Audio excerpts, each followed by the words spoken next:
And now, live from Laurel, Maryland, USA, which has more liquor stores per square mile, it's Snackboy. Dear Snackboy, I love your show, but I have a question. Now, tell us the truth. Are all the people you talk about real? Is there really a nigger white Opie? And is there really a nigger white James? Signed, Karen from Michigan. Karen, congratulations. Your email has chosen the topic today.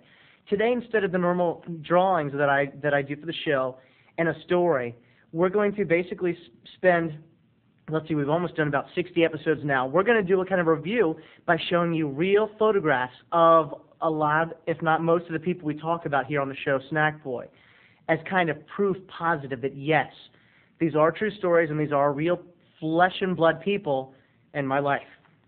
Now, a couple of you have written in, a couple of young ladies have written in wanting to see me naked, get a glimpse of the old penis, and, well, today I'm just going to show it to you. I'm tired of hiding this body, so let's get a shot of me in all my splendor. Oh, there he is. Look, isn't that cute? That was probably about 2 or 3 years before the Crush on Corey episode. Remember the Crush on Corey episode where I talked about that little penis? So you can imagine that was a problem. That's Chesapeake Bay with my familia. Now, do you remember Aunt Jane? That's right, Aunt Jane, who's got a little bit of a crush on me. Aunt Jane, who wanted to do the Jerry Springer episode. Well, it's time that you all really see the real Aunt Jane. I don't have a lot of pictures of her, but I had this one here with her first husband, Eddie. And basically, here's Jane sporting a very in style in the day, kind of like the Friends haircut of the mid-'60s do. Aunt Jane in all her splendor. There is really a Jane. Okay, now it's time to show Mom and Dad. I have an adorable picture of Mom and Dad taken about 3 or 4 years ago in the summertime. And here is Sue and Ron Crummett of 1600. Oh, I can't say their address. Sue and Ron Crummett. Oh, they raised me. They weaned me. Mom used to read me, little stories at bedtime. And now I tell you stories on the show. Ladies and gentlemen, Sue and Ron. Okay, let's move on. Now, my mother is, I guess I'd compare her to Madonna for one reason and one reason alone. Now, Madonna has gone through the ages reinventing herself. First she came out in one period with the wedding dresses. Then she had her whole True Blue. Well, my mother is also the queen of reinvention. First, I want to show you Mom. Back in the day, right before I was born, looking sassy, laid up in a nice bed. Her and Dad were spending time in a hotel. Look at that gorgeous chick. Remember I told you about her big boobs and her little waistline that just couldn't keep my dad away? Well, there she is. But Mom got tired of that look. Much like Madonna, she thought it was time for a change and time to reinvent herself. And ladies and gentlemen, I unleash upon the world the new and improved sassy Sue Crummett. And now she's going for more of a tourist fashion. That's her new angle, her new edge. She's going for tourist. Do you notice the flowery shirts, the shorts, the blacks and the white socks and the tennis shoes and kind of the messed up tousled hair?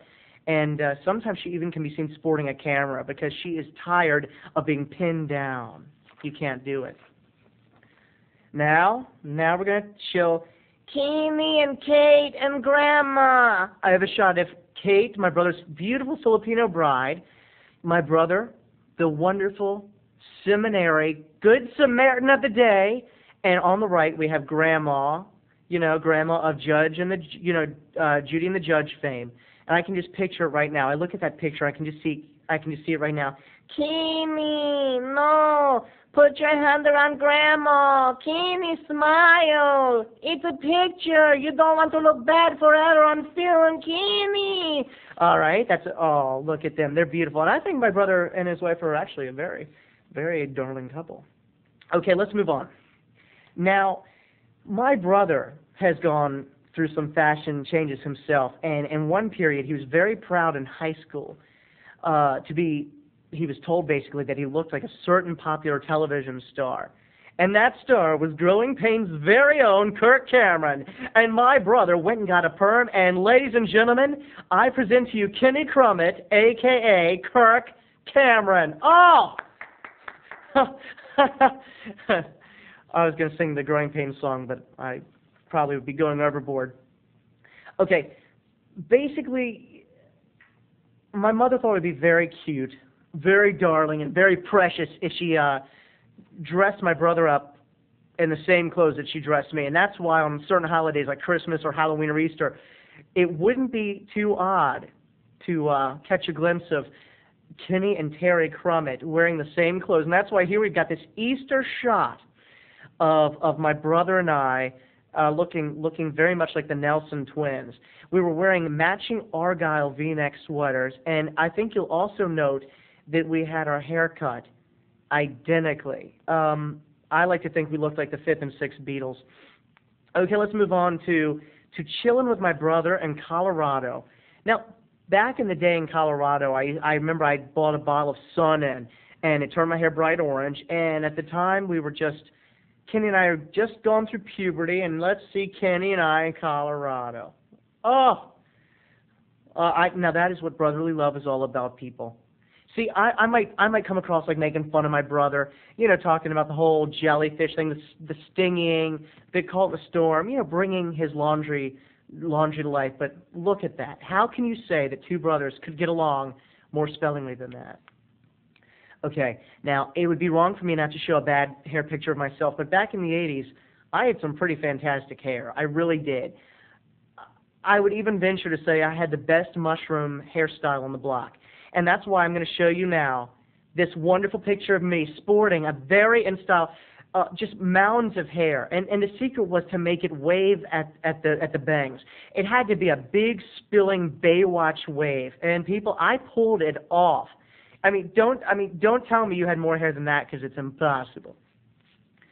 But then again, it gets even worse. Now, you're thinking to yourself, Terry, Snackboy, how could you have so much hair? Well, there are worse hairstyles than that, and that is why I'm going to show you this.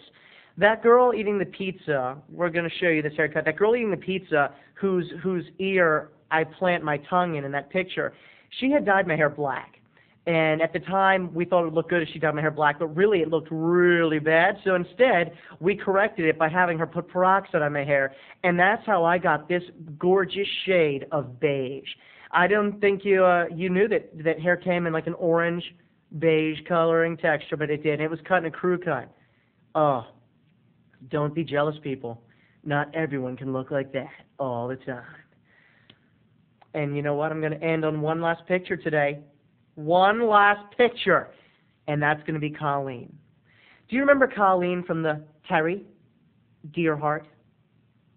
We have to talk. Colleen, who I bought the New Kids on the Block pillow for.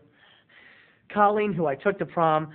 Colleen, who basically I have something to tell you in a future upcoming episode that's very funny. Colleen, I've got a beautiful picture of us at the prom. Oh, look at us. Look at that baby's breath in our hair. Look at, oh. Could you not just sport a more darling all-American couple?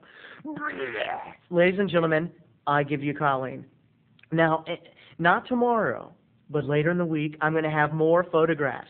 We've seen Jane, we've seen Grandma, we've seen the nigger white opies, but I think we have some more shocking things to share. Cut. Next time.